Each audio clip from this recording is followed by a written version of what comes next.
her husband and his crew. She didn't think her life was worth more than a score. Like, everyone in the crew would rather have her live and they go on for another score down the road. But not her. It's not like her death is for the greater good or anything. This is an attempt to steal for profit. Sorry, this death has no emotional weight for me because it makes no logical sense. This movie suffers from a common cinema affliction these days. Last second-itis. As though every bomb exploding, train derailing, airplane crashing, vehicle skidding toward a cliff, as though all that utterly requires being pushed to the very last second.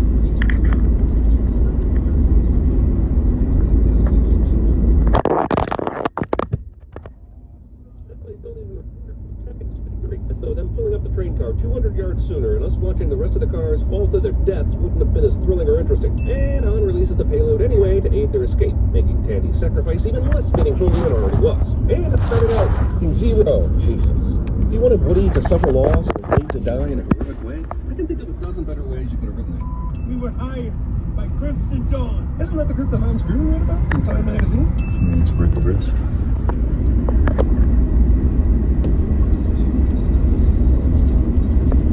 Time since the amazing Yen and version of a rich crime lord space yacht penthouse, we have a singer with a Bane pacifier and half a Shazam-themed Lazy Susan on her head, beside one of the more disgusting Ripley clone fails from Alien Resurrection, plus thousands of sequels. Paul Bettany, now having appeared in Star Wars and Marvel movies, is hereby literally 30% owned by Disney. What are you doing? I work here. As I've said before, space is really, really big. So what are the odds Han and Kira find each other on this f***ing yacht? Please, someone with an advanced mathematics degree, show me what the actual f***ing odds are of this happening. And if you come back with an interstellar type love answer, I will f***ing scream at you. Well, that is good news, because you're lying with him. This is weird. Suddenly he doesn't trust someone. So he sends Khaleesi on the mission, even though he also doesn't fully trust her? What the f***? I know. And I know just where to find him. Boy, this is some geographical oddity, isn't it? Not only did the heist occur on Vandor 1, and Voss decided to bring his yacht to that planet, there's also a very famous smuggler with an incredibly fast ship on this same planet, within walking distance. Charisma, not to mention his prodigious. Again, is that a cock joke thrown in the middle of a Star Wars movie? Because I think that was a cock joke thrown in the middle of a Star Wars movie. All we need is his ship. Well, he'll never part with it. He loves that ship. Is there literally only one ship in the entire universe they can use for this caper? If so, maybe the caper's not worth the risk, eh? Greenset, or at the Masters, or in Buckingham Palace. Also, the movie takes nearly an hour in Lando, and that's definitely a sin. Anything in? It's Han, but that's okay. This attempt to retcon Billy D. Williams' odd pronunciation of the name in the original trilogy makes me super angry. Not everything we wondered about needs a f***ing explanation. God, it's like modern movies want to stamp out human imagination rather than inspiring it. Oh, great hand. Way too much footage of this alien poker game that ultimately means nothing since no one knows how it's played. I'll see you in 2000, and I'll raise you however much this is. Splash in the pot. I'm calling with what? My ship. Against your ship. Yeah, but that's not how calling works. Han put his chips into the pot, which was on top of the $2,000 bet. So if Lando calls with his ship, it's to cover the chips that are on the table. New move. We're making a Kessel Run. This movie makes the Kessel Run sound famous, but then immediately points out how impossible it is, which means only a few could have even tried it, making me wonder how it ever got famous, other than the mention in the original trilogy, of course. I'm gonna need half the take. You don't even know how much the take is, though. Why speak in fractions before you even know the total haul in dollars or credits or whatever? Your switch. Good luck finding it. Is that a G-spot joke thrown in the middle of a Star Wars movie? I think that was a G-spot joke thrown in the middle of a Star Wars movie. And what if I don't elect to go to Kessel? Please don't start. She said that, and then he waited hundreds of steps until they were all the way outside on the ramp before he responded with "Don't start." Can Hollywood start coming up with less lazy transitions so dialogue doesn't get used as sinew between unconnected shots? I actually would have a memory wiped. But she's got the best damn navigational database in the galaxy. It seems like the Star Wars movies are littered with people that are the best damn something in the galaxy. You attach the homing beacon. They won't elude us now. Yeah, but they didn't elude you before either, right? You showed up to cut the train heist just in time. Also, how did Enfys know they were going out to get more coaxium? It's not like she was in the meeting with Voss. And even if she saw Han and Lando together, there's no way she'd know for sure what they were up to. My dad worked the line at the CAC plant before he got laid off. He built these. Someone thought Han needed a personal connection to the Millennium Falcon, so this dad got written, and none of the smart people in this production managed to stop it before it got filmed and made the final cut. But this guy doesn't look like Han or sound like Han, but somehow he still feels like Han, and that is enough. It's kind of amazing. I'll take a sit on it. While you guys tear up or get horny watching him passionately kiss some not Princess Leia woman, I'd like to point out a more important issue, which is that these rods have nothing to keep these hangers from sliding off. Someone really wanted the hangers to have unbroken circles at the top, meaning we needed closet rods with open ends. But then they stopped there, started logic in the face, and kicked it into the fires of Mount Doom. Am I interrupting something? I hear this move is called Mickey Knox Blocking Cop. We got a good thing going here. Me, you, Chewie. Yeah. Right? The makings of a solid crew. You just had 2 other crew members killed in a failed heist, asshole.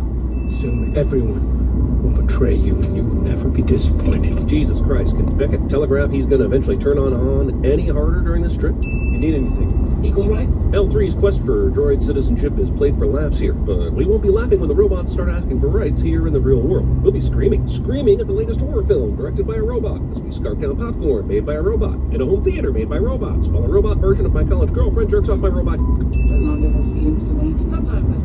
Maybe. How would that work? That works. No, seriously, how the does that work? God damn it, movie's dropping all kinds of odd sex references here with no follow-up simply because it thinks the idea is funny. I want to see how that works. Do not improvise. Saying this to Han Solo in a movie named after him seems like wasted breath and time for everyone involved, including me. Fucking dice are back. Yep, we're even squeezing Lando's Return of the Jedi element into this thing because to all the nostalgia. After Rogue One, I'm not surprised, but I am disappointed. Freedom.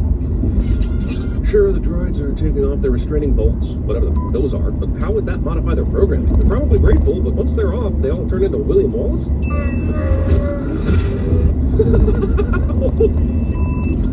Of course, the alien Vault Guard has an external set of sensitive sex organs in the exact same place as a human. Jesus, there are more Crotcho references in this movie than I remember. You guys are not gonna believe what I'm seeing up here. You better come take a look at this cliche. Chewbacca Ex Machina! Chewbacca? So let's immediately start firing at this large supply of a highly unstable element. L3 isn't going to make it, so Lando goes in. Then Lando isn't going to make it, so Han goes in. Then Han isn't going to make it, so a Wookiee goes in. This is like the Russian nesting dolls of action scene writing. I'm legit surprised Chewie didn't run into trouble and cause Khaleesi to have to come out here too.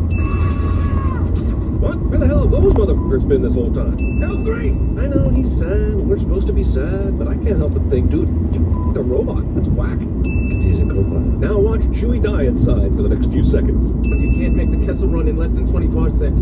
Fucking parsecs. Are they distance? Are they time? You don't know. The entire Star Wars canon doesn't know.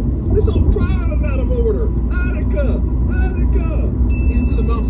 Can't do it without L3. It's possible we can download a brain into the Falcon's navigator, right? Could we? Theoretically. Well, you got 5 seconds to test that theory, you time-wasting arguing dicks. Also, leave it to Han to basically break the Kessel Run record by cheating. He's the James T. Kirk of this particular Kesselashi Maroon. Ardeana. Like rational on a Kylan. I don't know what that means. I'm telling you, I don't know what that means has become the cheap, modern, comedic equivalent of, did I do that?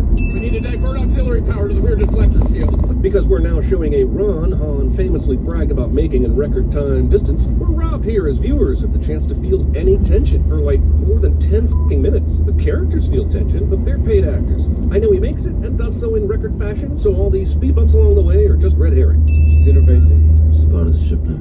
Awesome. So all that talk a few minutes ago about how difficult this would be was bullshit, right? This took 1 cable in 2 seconds. Buckle in now, fans, as we follow Han again while he pilots this ship again away from a sudden ginormous space alien again.